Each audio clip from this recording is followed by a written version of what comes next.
اللہ علیہ وسلم کے پیارے دیوانوں، اللہ کے پیارے حبیب غیب دا نبی مصطفیٰ کریم رؤوف الرحیم صلی اللہ تعالی علیہ وسلم ارشاد فرماتے ہیں کہ جب اذان ہوتی ہے تو روئے زمین کی ساری دولت سمیٹ کر، روئے زمین کا سارا رزق سمیٹ کر مسجدوں کے اندر فرشتے لے کر کے آتے ہیں۔ جو لوگ مسجد میں نماز کے لیے آتے ہیں اللہ ان کو روزی بھی دیتا ہے اور روزی میں برکت بھی عطا کرتا ہے، لیکن وہ لوگ جو مسجد کے اندر نہیں آتے اللہ ان کو روزی تو دیتا ہے لیکن روزی میں اللہ ان کی برکت نہیں دیتا، اس لیے لوگ نماز چھوڑ کر کے پریشان رہتے ہیں۔ میرے پیارے آقا صلی اللہ علیہ وسلم کے پیارے دیوانوں، آئیے بہت لمبی چوڑی گفتگو نہیں کرنا، ایک حدیث پاک پڑھنا چاہتا ہوں اور اسی میں گفتگو سمیٹنا چاہتا ہوں۔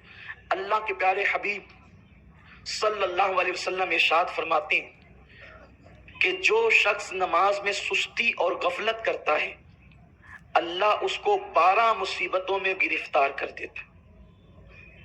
نماز میں غفلت کرنے والا 12 مصیبتوں میں، تکلیفوں میں گرفتار ہوتا ہے۔ یہ کون کہہ رہا ہے؟ میرے اور آپ کے آقا۔ اور اس آقا کی شان کیا ہے؟ وہ حضور اگر درخت کو بلائیں تو درخت تو ان کی بارگاہ میں چل کر آتا ہے۔ حضور کی بات سے درخت بھی انکار نہیں کر سکتا۔ اگر حضور سورج کو بلائیں تو سورج پلٹ آتا ہے، حضور اشارہ کریں تو چاند 2 ٹکڑے ہو جاتا ہے۔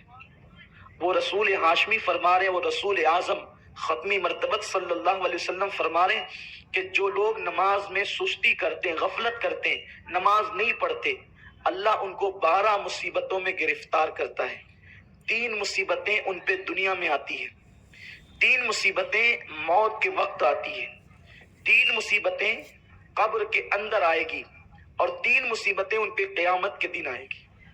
اب اسی حدیث پاک کو ذرا غور سے سن لو، تھوڑا سا سمجھ لو اور اپنے کردار، اپنے کیریکٹر، اپنے اخلاق اور اپنی زندگی کے اندر کچھ کریکشن کیجیے۔ ایک بات ہمیشہ یاد رکھنا، دل سے سنیے اور دل پہ لکھیے۔ یہ منڈی حکومت کے ہاتھ میں ایسا نہیں ہے۔ یہ کون ہے؟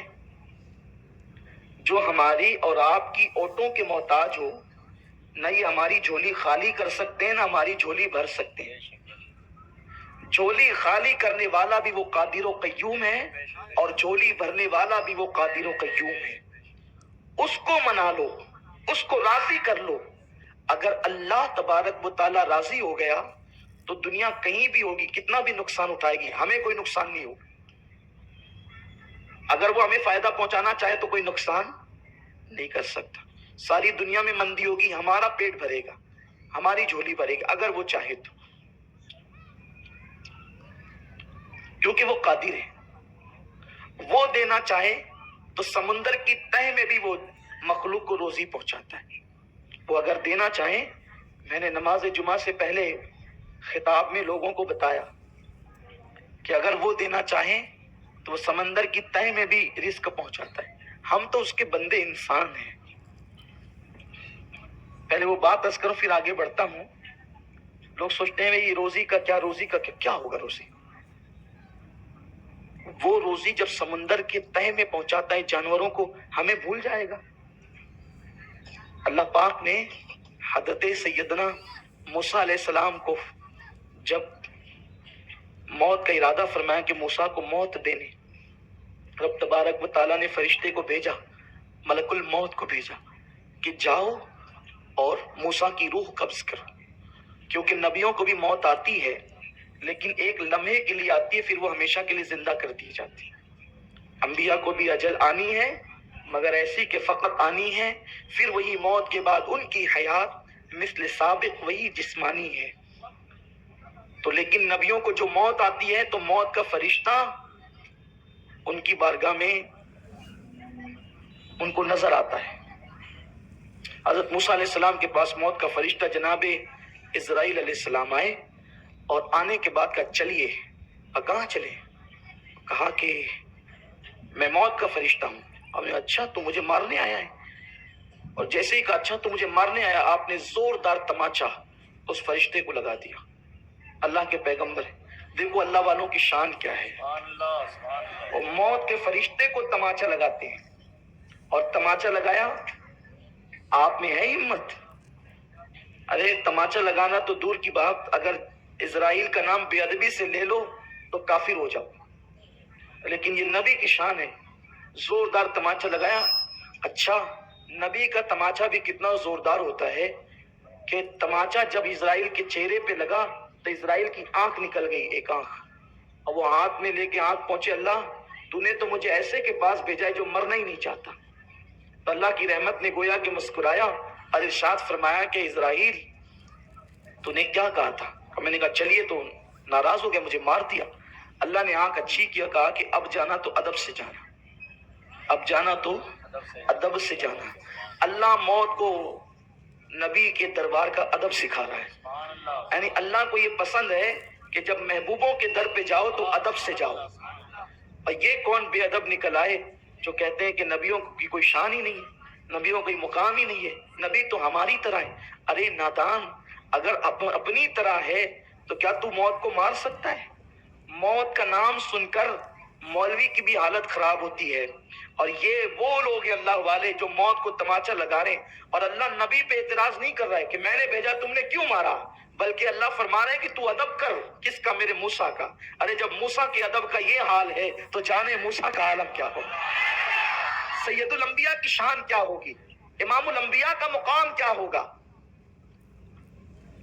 जनाब मूसा के पास वो आए और अब अदब से आए, बैल लेकर के कहा मूसा इस बैल पे हाथ रखे, जितने बाल आपके हाथ के नीचे आएंगे उतने साल आपकी उम्र बढ़ा दी जाएगी। अल्लाह के कलीम अलैहिस्सलाम ने कहा फिर क्या होगा? तो फिर तो वही होगा जो यार चाहेगा। तो कहा उसकी चाहत क्या है? तो कहा फिर चलना ही होगा। तो कहा कल जाना है तो आज क्यों ना, आज ही चलते हैं। लेकिन अल्लाह से कहें कि थोड़ी सी मोहलत दे।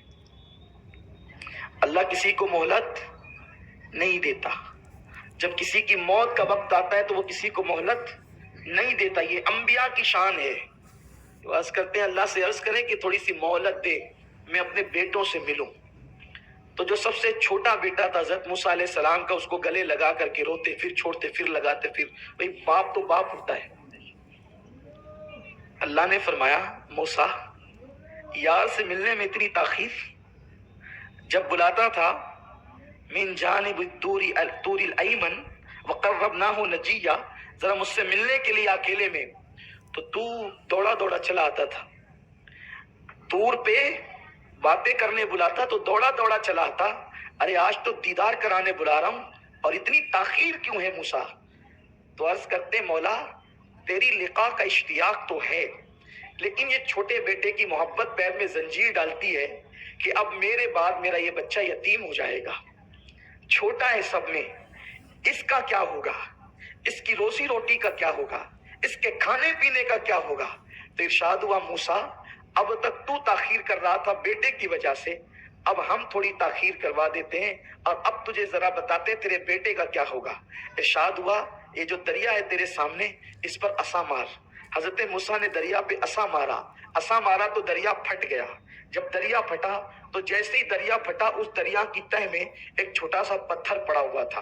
अल्लाह ने फरमाया मूसा अब इस पत्थर पे भी असा मार। हजरत मूसा ने पत्थर पे असा मारा और पत्थर दो टुकड़े हो गया और उसके अंदर एक छोटा सा कीड़ा था। उस कीड़े के मुंह में हरे रंग का पत्ता था और वो पत्ता चल रहा था। कीड़ा पत्ता चल रहा था। कीड़ा कहाँ था? पत्थर के, जहां हवा नहीं जा सकती, जहां हवा नहीं जा सकती उसमें कीड़ा था और कीड़े के मुंह में पत्ता था, वो पत्ता खा रहा था। हज़रत मूसा अल्लाह की कुदरत देख करके कुर्बान होने को जी चाहा। इरशाद हुआ मूसा जब समंदर की तह में पत्थर में कीड़ा, जब कीड़े को रोजी पहुंचाते हैं तो तेरा बेटा तो इंसान है। जब हम इस कीड़े को नहीं भूलते तो तेरे बेटे को कैसे भूल